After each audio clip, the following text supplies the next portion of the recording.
Jesus, you love me too much, oh, too much, oh, too much, oh, excess love, oh.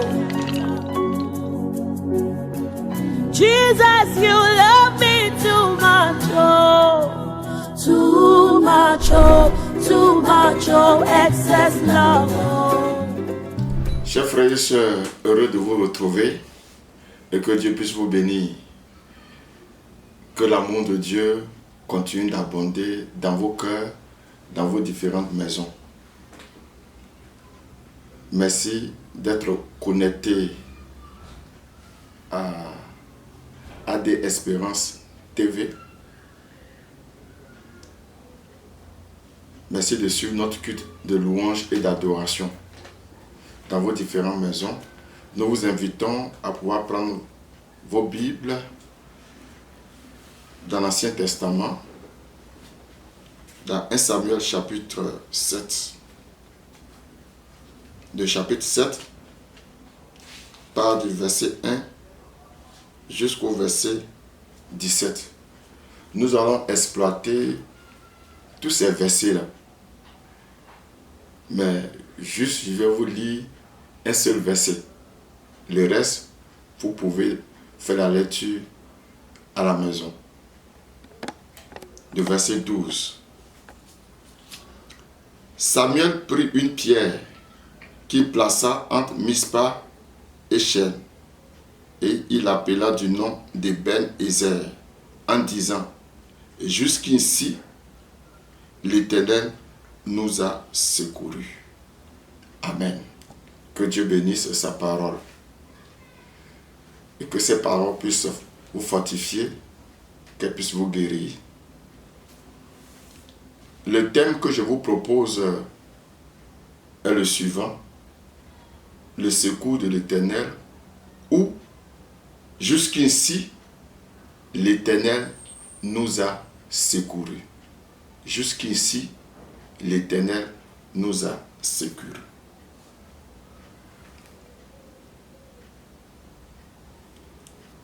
Le texte que nous avons lu et que je vous ai recommandé de lire tout le chapitre dans vos différentes maisons nous parle des enfants d'Israël après un temps d'abandon qui sont revenus au Seigneur, et Dieu a manifesté sa grâce dans leur vie. Et pour ce faire, ils ont glorifié et célébré le Seigneur, commencé par manifester leur reconnaissance à son endroit. Jusqu'ici, l'Éternel nous a secourus. Effectivement, jusque-là, le Seigneur nous a secourus. Dans cette crise sanitaire que connaît l'humanité entière, jusqu'ici, le Seigneur a manifesté sa faveur et sa grâce dans nos vies. Nous sommes invités à le bénir, à le célébrer pour tout ce qu'il a fait et continue de faire pour chacun d'entre nous. Lorsque nous parlons du secours, le secours, c'est l'aide, l'assistance, l'appui que nous recevons de quelqu'un. Mais dans notre texte ici, c'est l'aide et l'assistance ou l'appui que Dieu a apporté aux enfants d'Israël dans leur détresse. Signalons que les enfants d'Israël étaient dominés par les Philistins. Et ceux-ci ont vu la main du Seigneur dans leur vie pour les libérer et pour manifester sa gloire dans leur cœur. Dans le psaume, le numéro 60, verset 13 jusqu'au verset 14, il est écrit: donne-nous du secours, ô Éternel, car le secours de l'homme n'est que vanité. Mais avec toi, nous ferons des exploits et nous écraserons nos ennemis.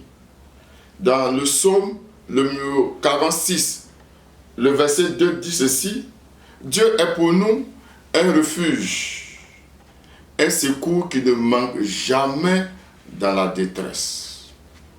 Un secours qui ne manque jamais dans la détresse. Chers frères et sœurs, Dieu a manifesté son secours dans la vie des enfants d'Israël. Et il a aussi manifesté ce secours dans la vie de chacun d'entre nous.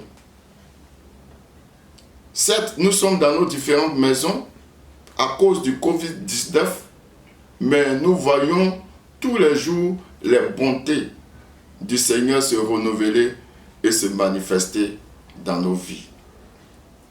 Le verset que nous avons lu dans 1 Samuel 7, Samuel a pris une pierre pour manifester sa reconnaissance et la reconnaissance du peuple envers Dieu. Et il a dit, jusqu'ici, l'Éternel nous a secourus. C'est en fait l'expression de reconnaissance d'avoir expérimenté le secours divin dans la vie des enfants d'Israël. Et c'est pourquoi cette parole forte est sortie de la bouche de Samuel. Jusqu'ici, le Seigneur nous a secourus. Voyons ensemble ce que Dieu a fait pour Israël, que Israël s'est écrié par le prophète. Jusqu'ici, le Seigneur nous a secourus. Ou voyons ensemble pourquoi est-ce que Israël a manifesté sa reconnaissance d'avoir expérimenté le secours divin. N'oublions pas ceci, que les enfants d'Israël étaient dominés par les Philistins. Ils étaient allés en guerre. À partir du verset 2, ils étaient allés en guerre contre les Philistins. Ils ont été vaincus. Et ils se sont souvenus qu'il y avait l'arche de l'Éternel, qui manifestait la présence de Dieu au milieu du peuple. Ils sont allés soulever l'arche de l'Éternel qui était à Siloé et ils sont venus pour combattre. Et il a dit, malgré la présence de l'arche de l'Éternel, Israël a été vaincu. Et les Philistins ont pris l'arche de l'Éternel. Ils ont soulevé l'arche de l'Éternel et ils sont allés dans leur pays avec. Le chapitre 5, verset 2 jusqu'au verset 12 et le chapitre 6, verset 1 jusqu'au verset 11. Malgré cette guerre, malgré la présence de l'arche, les Philistins ont été vainqueurs et ils ont pris l'arche de l'Éternel pour aller dans leur pays. Et arrivés dans leur pays, l'arche de l'Éternel a été mis dans le temple de leur Dieu.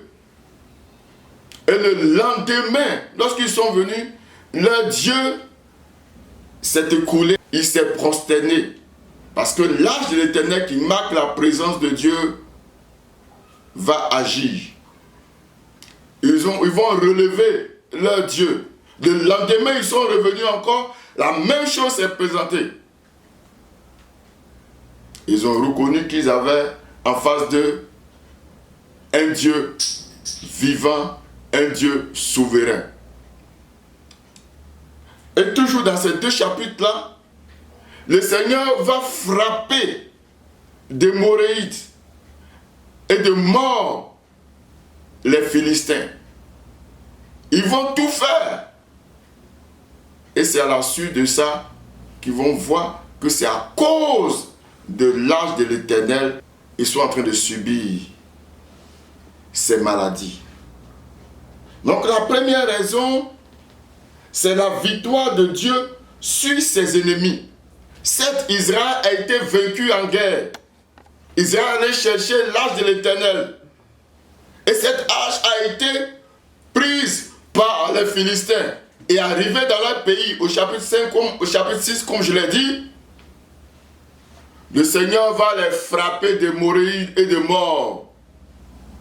Va les frapper de mort. Et pour cela, ils vont voir la gloire de Dieu, la supériorité de Dieu. Ils vont voir que le Dieu d'Israël est le vrai et le véritable Dieu. C'est incompréhensible que la présence de Dieu soit avec le peuple d'Israël et ils ont été vaincus. Mais c'est parce qu'Israël avait abandonné Dieu. Les fils d'Élie même qui étaient au service de Dieu faisaient n'importe quoi. Et ils pensaient que la présence de Dieu allait les libérer. Mais voici, ils ont été vaincus. Mais Dieu lui-même va prendre le combat. Amen. Dieu va prendre le combat en main pour frapper les Philistins d'hémorroïdes et de mort. Ils ont vu cela, ils étaient obligés eux-mêmes de prendre l'arche de l'Éternel et de la faire partir sur le territoire des Hébreux. Et là, en y partant, ils ont offert des dons en or au Dieu vivant et vrai. Ils ont mis l'arche et l'arche de l'Éternel est partie jusqu'au pays d'Israël. Voici la première raison qui a poussé les enfants d'Israël à manifester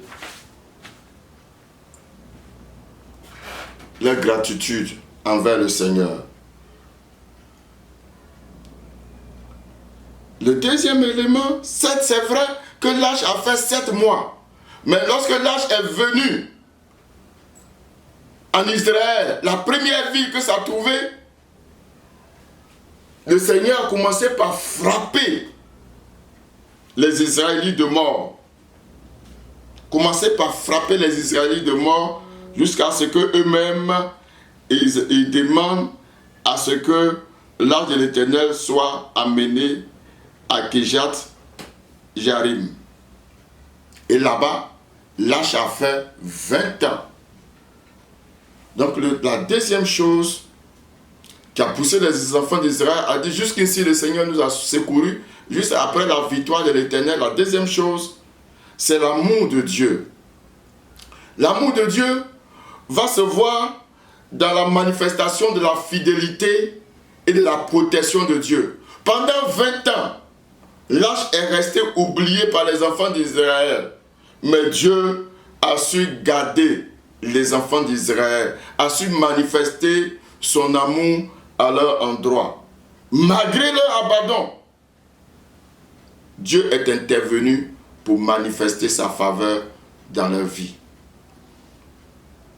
Cet amour va se manifester par le fait que les enfants d'Israël, après 20 ans que l'arche était arrivée, la présence de Dieu soit arrivée, ceux-ci ont commencé à pousser des gémissements vers l'Éternel. La présence de Dieu. Ceux-ci ont commencé par pousser des gémissements vers l'Éternel. L'amour de Dieu va se manifester par ce deuxième élément, la prise de conscience des enfants d'Israël d'avoir abandonné Dieu. Pendant 20 ans, l'arche est restée et c'est maintenant qu'ils vont commencer par pousser des gémissements. Ils vont se rendre compte qu'ils ont abandonné le vrai et le véritable Dieu. Ils vont s'en rendre compte. Ils vont tourner leur regard vers le Seigneur. C'est l'amour de Dieu qui les a poussés à rentrer en eux-mêmes, à prendre conscience de leur état de péché. Je ne sais pas quel est l'état de ta vie. Quel est l'état de ta marche avec Dieu? Dieu continue de manifester son amour vers toi.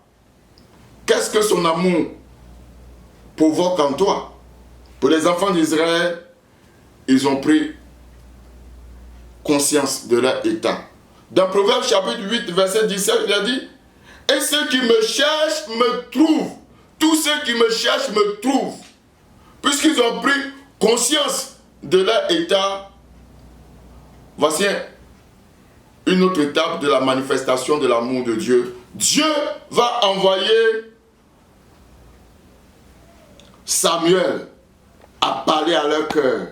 Au verset 3, Samuel dit à toute la maison d'Israël, « Si c'est de tout votre cœur que vous revenez à l'Éternel, ôtez du milieu de vous les dieux étrangers et les astratés.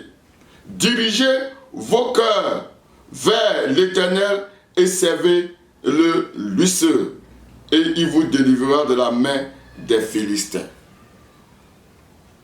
L'amour de Dieu se manifeste par sa parole, par l'envoi de ses serviteurs, pour nous avertir. Si tu as pris conscience de ton état, voici ce que la parole de Dieu te demande. Pour Samuel, la vraie repentance, la repentance sincère ne se limite pas à une prise de conscience. Oui, c'est vrai, j'ai péché, et puis on se limite à là. Non.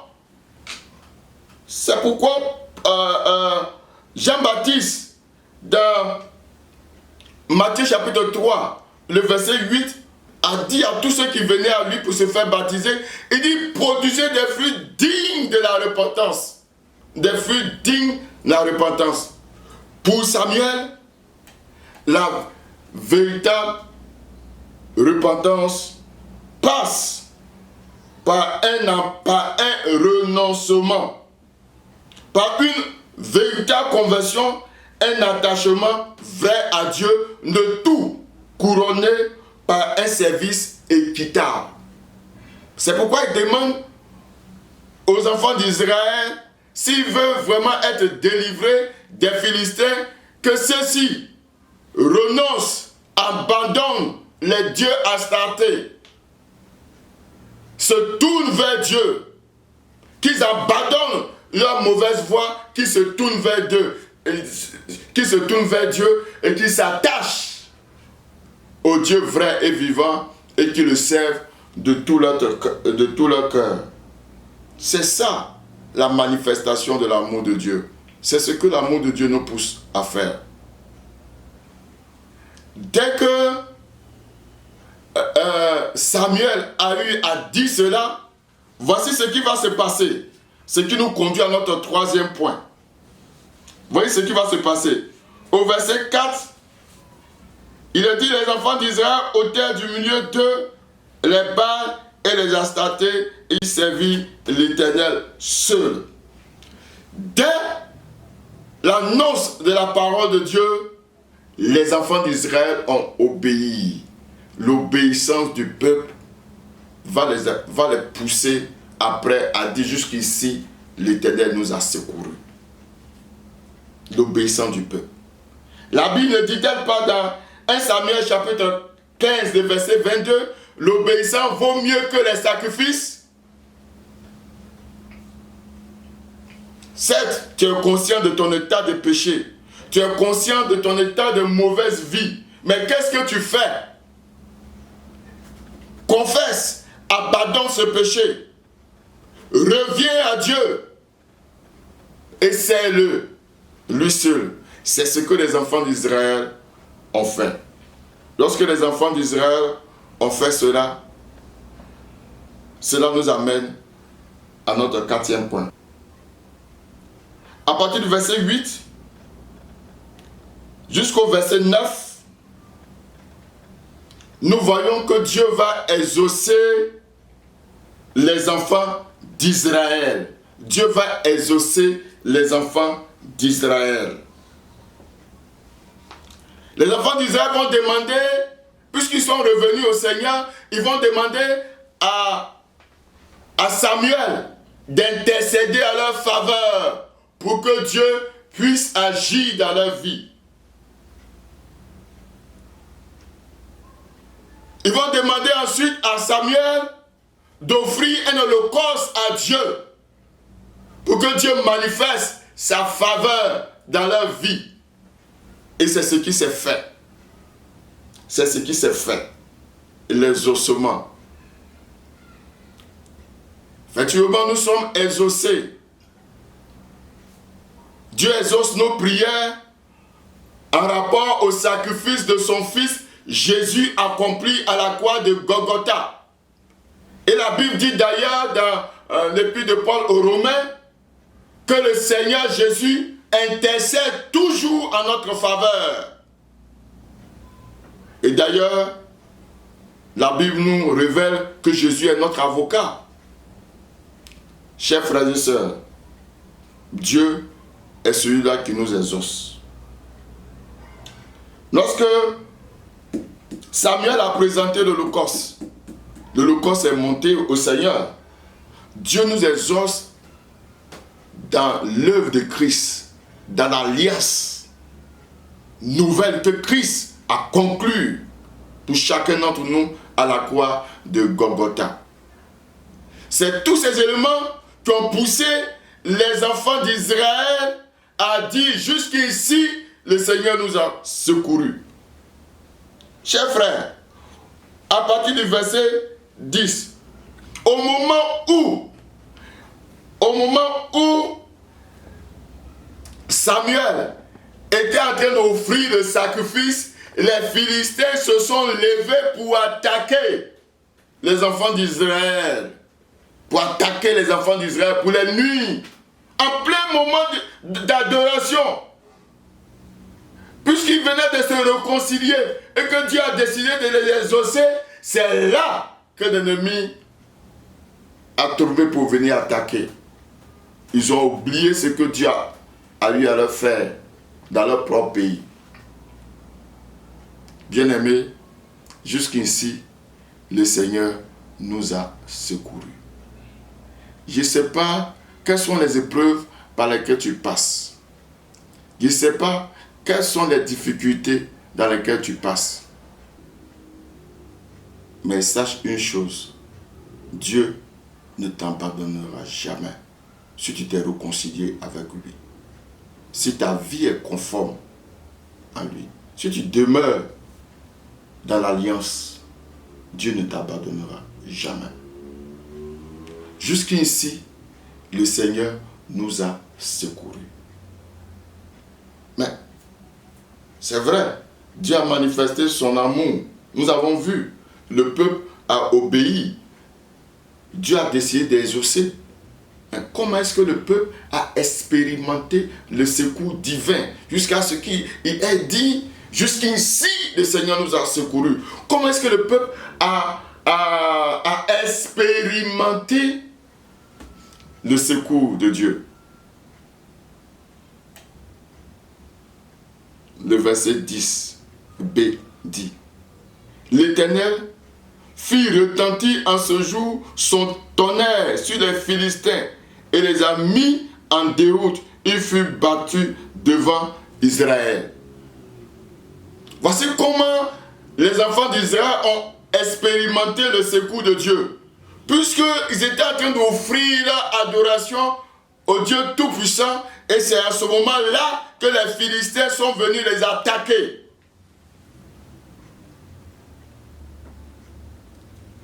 C'est ça qui a mené Dieu à manifester sa gloire. C'est ça qui démontre le secours de Dieu vis-à-vis des enfants d'Israël. Dieu même a pris le combat en main. C'est Dieu même qui s'est chargé du combat. Il a fait résonner son tonnerre. Au fait, lui-même, il s'est levé pour combattre. Il s'est levé pour combattre. Israël est devenu la prunelle des yeux du Dieu très haut. Comme dans Zacharie chapitre 2, verset 8. Dans Exode 14, verset 13 à 14, lorsque les enfants d'Israël ont quitté l'Égypte, il y avait un obstacle, la mer rouge. La mer de l'Égypte était derrière eux. Ils étaient paniqués. C'est là que Dieu va les rassurer. Dieu va demander à Moïse de dire aux enfants de rester tranquilles. Les enfants d'Israël de rester tranquilles. lui-même va combattre. Le combat que tu vis n'est pas ton combat, c'est celui de Dieu. C'est Dieu qui va combattre à ta place. Mets-toi à l'écart, attends-toi à lui. Si l'oppression est trop forte dans ta vie, décharge-toi sur le Seigneur et attends-toi à lui. Lorsque Moïse a ainsi parlé aux enfants d'Israël, ils sont restés calmes et c'est Dieu qui a combattu. Ils ont traversé la mer Rouge à sec. Et la main de l'Égypte a été frappée par le Dieu très haut. David aussi a fait cette même expérience avec Dieu. Dieu va se lever pour combattre pour David. C'est ce que les enfants d'Israël ont expérimenté. Dieu a combattu pour eux. Reste tranquille. Ton Dieu combat pour toi. La Bible dit dans le livre des Proverbes que le cheval est tout équipé, prêt pour la bataille. C'est vrai que tu as tous les atouts. Mais la Bible précise, la victoire appartient à l'Éternel. Donc laisse Dieu au devant pour combattre pour toi, pour manifester sa gloire sur ta vie. Dieu a pris le combat en main. Au verset 11, il a dit quoi? Les enfants d'Israël sortirent de Mispa, poursuivirent les Philistins et les battirent jusqu'au-dessous de Beth-Car. C'est ça. La victoire de Dieu. Dieu va donner sa victoire aux enfants d'Israël. Voici comment ils ont expérimenté le secours divin. Dieu va donner sa victoire. Puisqu'il a commencé, il demandera aux enfants d'Israël de parachever cela. Les Philistins vont être battus. Battus. Puisque Dieu a donné sa victoire aux enfants d'Israël. La victoire que Christ a acquise à Golgotha, où il a livré les principautés, les dominations, il les a vaincus à la croix. Cette victoire de Christ, il nous la donne dans notre marche. Face à l'adversité, face aux épreuves, la victoire de Christ est avec nous. Revêtons-nous de cette victoire et marchons sans crainte, sans peur du lendemain. Car notre Dieu est tout puissant. Il a reçu le nom au-dessus de tous les noms. Gloire au Seigneur. Et que Dieu puisse nous fortifier. Voici aussi comment est-ce que les enfants d'Israël ont expérimenté le secours divin. Le verset 14 dit ceci. Les villes que les Philistins avaient prises sur Israël retournèrent à Israël depuis Écron jusqu'à Gath avec leur territoire. Israël les arracha de la main des Philistins. Et il eut paix entre Israël et les Amoriens. C'est ça. C'est comme ça les enfants d'Israël ont expérimenté le secours de Dieu. C'est pourquoi Samuel a dit à leur nom, jusqu'ici le Seigneur nous a secourus. Les villes d'Israël qui ont été prises par les Philistins, qui ont été arrachées par les Philistins. Grâce à la victoire de l'Éternel, Israël va reprendre toutes ces villes. Tout ce que l'ennemi t'a arraché, tout ce que les puissants des ténèbres t'ont arraché, la victoire de Christ te redonne, te restitue toutes ces choses. Est-ce que tu le crois? Les enfants d'Israël ont cru. Et ils ont arraché ces différentes villes. les enfants d'Israël ont expérimenté la restitution. Qu'est-ce que l'ennemi a pris? Qu'est-ce que l'ennemi t'a arraché? Qu'est-ce que l'ennemi t'empêche d'avoir, de bénéficier? Revêt-toi de la victoire de Christ. Revêt-toi de la victoire de Christ et expérimente la restitution que le Seigneur te donne. Ce que l'ennemi t'a arraché, grâce à la victoire que le Seigneur te donne, ces choses te retournent. Ta bénédiction qu'il a bloquée, grâce à la victoire de Christ, tu retrouves ces choses. C'est comme ça que les enfants d'Israël ont expérimenté le secours du Seigneur. Et jusqu'ici, le Seigneur nous a secourus. Et regarde tout ce temps. Depuis que la pandémie s'est déclarée. Et jusque-là, vois comment Dieu veille sur toi et ta famille. Vois comment Dieu te nourrit. Comment tu es en bonne santé. Mais lorsque tu es malade, vois comment il intervient dans ta vie. Même si tu passes par les difficultés, vois comment sa paix te remplit. C'est pourquoi tu dois manifester ta reconnaissance et dire avec Samuel et avec nous, jusqu'ici, le Seigneur nous a secourus. Et il continuera de nous secourir. On ne doit pas attendre la fin de cette pandémie pour dire oui, jusque-là, Dieu nous a secourus. En chemin, sois reconnaissant. Manifeste ta reconnaissance envers ce Dieu-là. Bénis-le. Célèbre son nom. De ce que sa faveur, sa protection est toujours sur toi, qui ne t'abandonne jamais. Toi, moi, tu as le privilège d'entendre tes pasteurs, de voir tes pasteurs prêcher, mais d'autres n'ont même pas ce privilège-là. Bénis Dieu et sois reconnaissant. Bénis Dieu aussi de ce que dans cette assemblée, Dieu a mis aussi des jeunes gens qualifiés au niveau de l'informatique qui font leur effort pour que vous puissiez suivre les prédications et les différents programmes de l'église. Bénissez Dieu pour eux.